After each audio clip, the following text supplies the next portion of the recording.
Hi there, this is Derek here from Pacific Coast Auto, and welcome to another auction purchase walk around.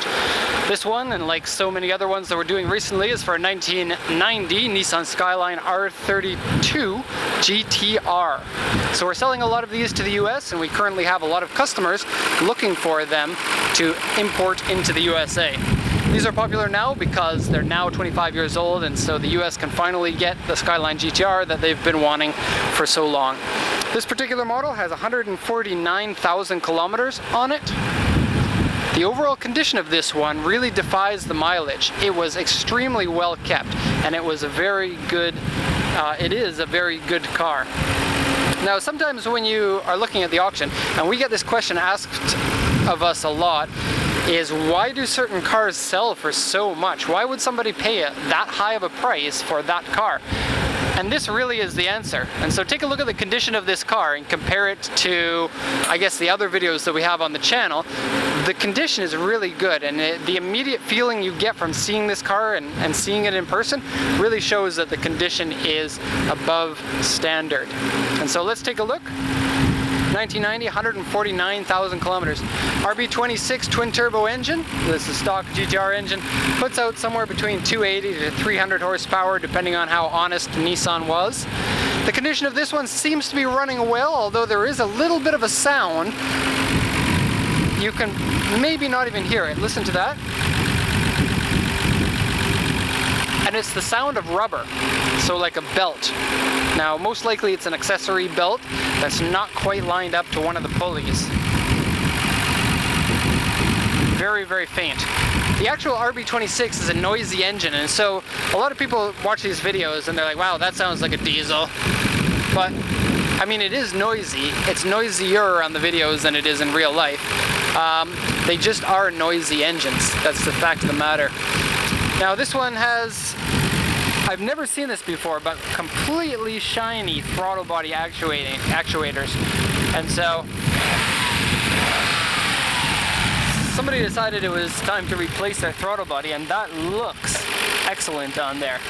Now, the reason why they have three different actuators is because each cylinder gets its own butterfly valve for the intake. And so instead of having just one to feed all six, like most inline sixes have, it's got one per cylinder, which is otherwise known as ITB, or individual throttle bodies. Now, if you go into Google and you type in ITB, you're going to find like one filter on each cylinder. This one's just got the filters over here, and the stock filter box on this one feeds the two turbos in here. But they do come stock with the ITB setup, and so not a lot of cars have that, and it's because manufacturers have a hard time explaining to buyers why their car costs so much more when it comes to stuff like that. With the Skyline GTR, I guess they didn't care so much. Okay, aluminum hood and front fenders is stock on these cars. This one's got the gorgeous CE28 Volk racing wheels on it. Make the car look fantastic. And it's got the perfect ride height, in my opinion.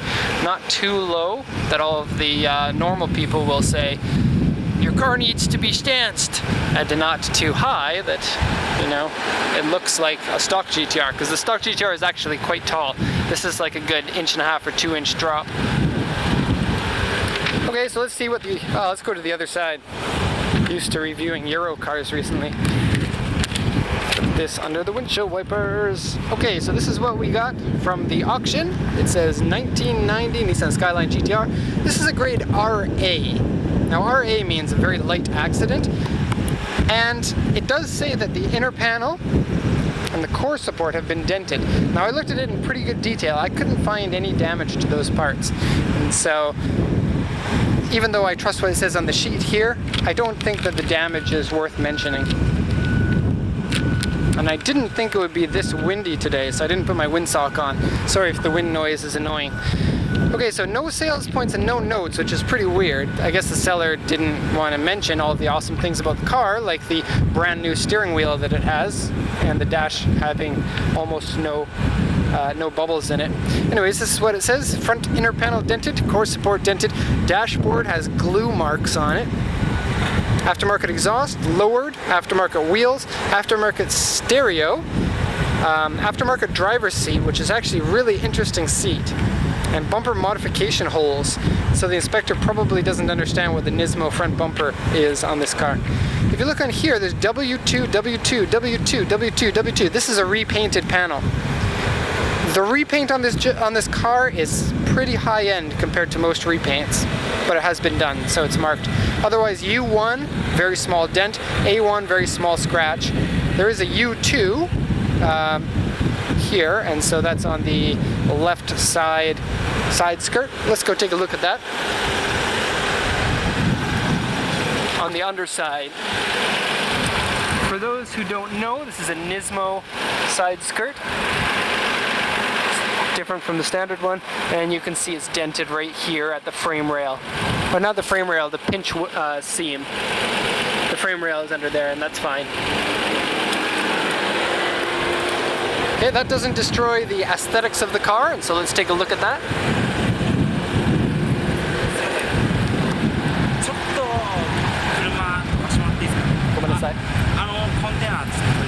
Okay, あと5分いいですか？今ビデオを撮ってる。5分いいですか？ちょっといい。Okay.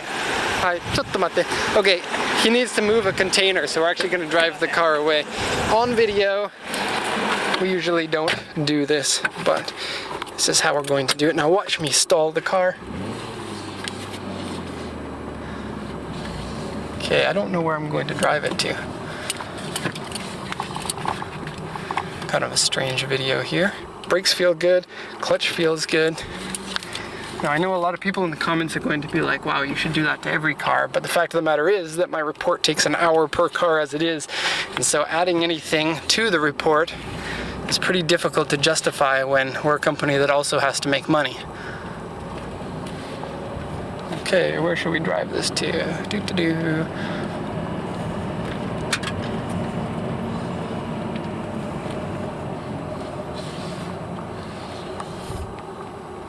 I don't know if we're allowed to do reports here, but whatever. If someone tells me to move, I'll drive the car again. You actually get a really nice view out here. I thought it was going to rain today because it's been rainy so many times when we're checking these cars. If you take a look over there, it's raining over there where I live. Over there, nice blue skies.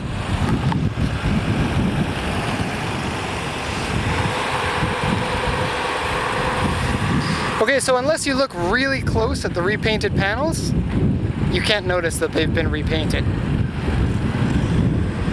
Most people can't even notice that, even if they wanted to, just because they don't have the experience.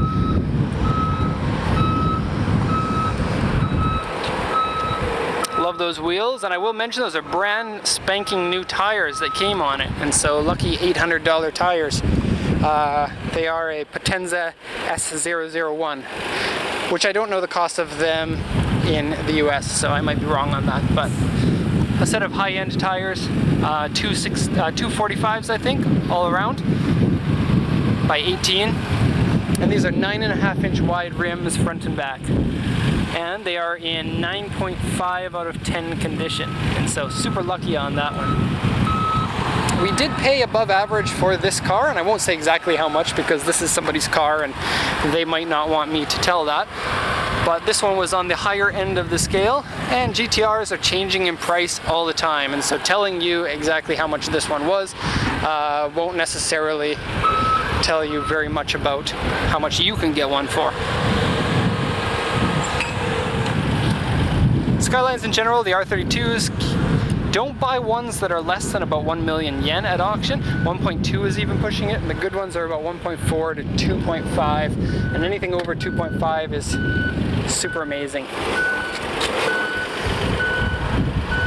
Interior's in great shape. The seats are good, no rips.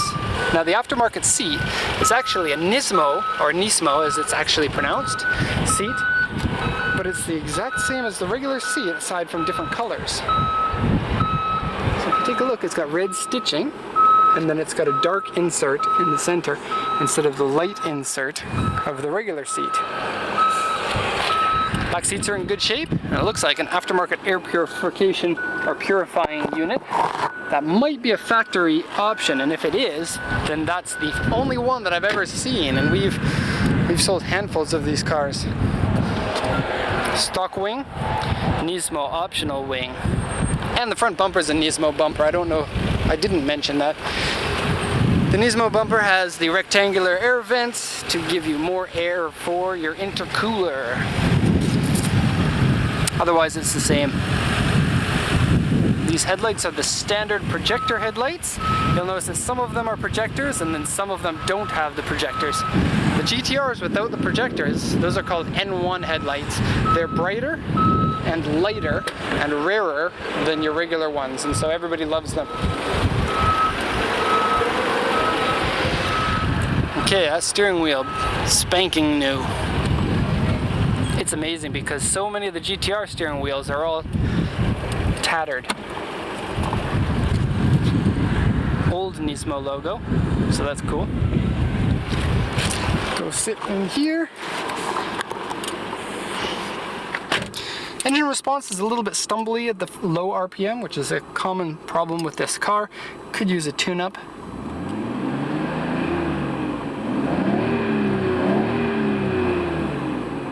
But the running condition seems great. Okay, all of your gauges look good. The head unit's hidden under the seat. Non-smoking, which is a big deal because most GTR buyers are smokers.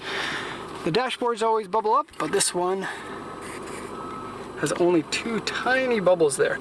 Now usually the bubble here will grow to be about this big, and there will be a couple of them in this section too once it gets really bad. Headliner's dirty, but can be cleaned. And good rear seats. And a little switch for a fan. That fan is for the rear air purifier. Now somebody in the comments probably knows better than I do about that, so please post if you've seen that before, because I have never seen that. Must have been a really rare factory option or aftermarket. Inside of the trunk here, it's got a very lightweight trunk liner.